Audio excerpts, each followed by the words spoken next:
क्या तुमने कभी नोटिस किया है, हम सब अपनी लाइफ में हर चीज़ में क्लैरिटी चाहते हैं, फिर चाहे वो हमारा करियर हो या फिर हमारी क्यूरियोसिटी। लेकिन जब यही क्लैरिटी हमें हमारे लवर या फिर हमारे दोस्तों में मिल जाती है तो हमारे लिए उनकी वैल्यू ख़त्म हो जाती है। एक तरफ हम ये भी कहते हैं कि हमें सीधे साधे लोग पसंद हैं, लेकिन दूसरी तरफ हमारा दिल उनके लिए भी धड़कता है जो हमें कंफ्यूज करते हैं और हमें ये सोचने पर मजबूर कर देते हैं कि आखिर ये बंदा चीज़ क्या है। और सेडक्शन की दुनिया में इसी कंफ्यूजन का दूसरा नाम द डैंडी है। ये लोग खुली किताब की तरह नहीं बल्कि एक पहेली की तरह होते हैं जिन्हें तुम जितना सॉल्व करते हो तुम उतना ही उनमें उलझते चले जाते हो। होते तो ये मर्द हैं लेकिन इनकी हरकतें तुम्हें औरतों जैसी भी लग सकती हैं क्योंकि ये बिल्कुल पानी की तरह शेप शिफ्टिंग होते हैं। रॉबर्ट ग्रीन कहते हैं कि डैंडी हमें इसलिए एक्साइट करते हैं क्योंकि वो हमें वो अनसर्टेनिटी देते हैं जिसके लिए हमारा दिमाग तड़प रहा होता है। और एनिमे वर्ल्ड में एक ऐसा ही कैरेक्टर है जिसे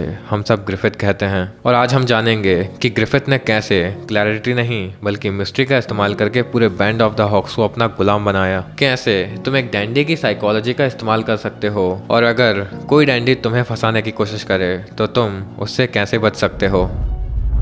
तो देखो, डैंडी एक ऐसा सिड्यूसर होता है जिसका गेम वर्ड्स या फिर चाइल्डहुड ट्रॉमा पर नहीं बल्कि परप्लेक्सिटी पर चलता है। तुम एक डैंडी को किसी भी सिंगल कैटेगरी में डाल ही नहीं सकते। ग्रिफिथ को देखो, वो दिखने में कैसा है, लंबे सफ़ेद बाल, स्लिम बॉडी और खूबसूरत चेहरे के साथ वो बिल्कुल किसी लड़की या फिर फरिश्ते जैसा दिखता है। और जब वो बोलता है तो उसकी आवाज़ में एक सॉफ्टनेस होती है, लेकिन अंदर से वो क्या है, एक रूथलेस जनरल जो अपने सपनों के लिए किसी की भी लाश पर पैर रखकर आगे बढ़ सकता है। उसकी अपीयरेंस तो फेमिनाइन है लेकिन उसका एम्बिशन वो मॉन्स्टर्स है। और ग्रिफिथ की यही डुअलिटी लोगों को उसके पीछे पागल कर देती है। इवन गट्स जैसा बंदा जो ताकत का पहाड़ था, जिसने अकेला ही 100 आदमियों को मौत के घाट उतार दिया, वो भी ग्रिफिथ के सामने घुटने टेकने पर मजबूर हो गया। लेकिन सिर्फ इसलिए नहीं क्योंकि ग्रिफिथ उससे स्ट्रांग था, लेकिन इसलिए क्योंकि उसने गट्स को वो चीज दिखाई जो उसके पास नहीं थी। गट्स को तलवार चलाने के सिवा कुछ आता ही नहीं था,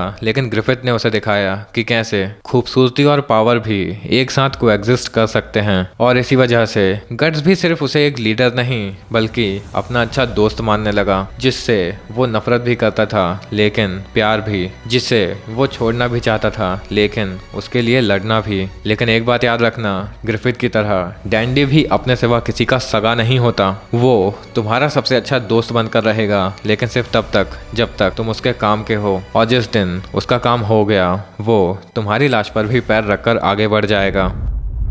लेकिन यहाँ पर एक बहुत ही गहरा सवाल है, लोग सीधे साधे लोगों को छोड़कर ऐसे कंफ्यूजिंग लोगों की तरफ भागते ही क्यों हैं? क्यों अक्सर हमें वो लोग पसंद आते हैं जो हमें कभी समझ ही नहीं आते? तो सुनो, इसका जवाब साइकोलॉजी के एक बहुत ही ट्रिकी कॉन्सेप्ट में छुपा हुआ है जिसे हम कहते हैं the boredom of the clarity. इसका मतलब यह है कि जो चीज़ें हमें आसानी से समझ में आ जाएं, हम उससे बहुत ही जल्दी बोर हो जाते हैं। अगर एक बंदा बहुत ही सीधा है तो वो सेफ लग सकता है लेकिन एक्साइटिंग कभी नहीं। लेकिन एक डैंडी वो पहेली की तरह होता है। तुम्हारा दिमाग 24 घंटे बस यही सोचता रहता है कि आखिर ये बंदा है कैसा, क्या ये सॉफ्ट है या फिर पत्थर दिल, क्या ये कोई सेंट है या फिर एक सिनर। और जब तुम किसी इंसान के बारे में इतना सोचते हो तो तुम्हारा दिमाग उससे ऑब्सेस्ड हो जाता है। लेकिन याद रखना, जिस पहेली को सॉल्व करने के चक्कर में तुम अपना सुकून गवा रहे हो ना, उस पहेली का जवाब प्यार नहीं सिर्फ और सिर्फ धोखा होता है।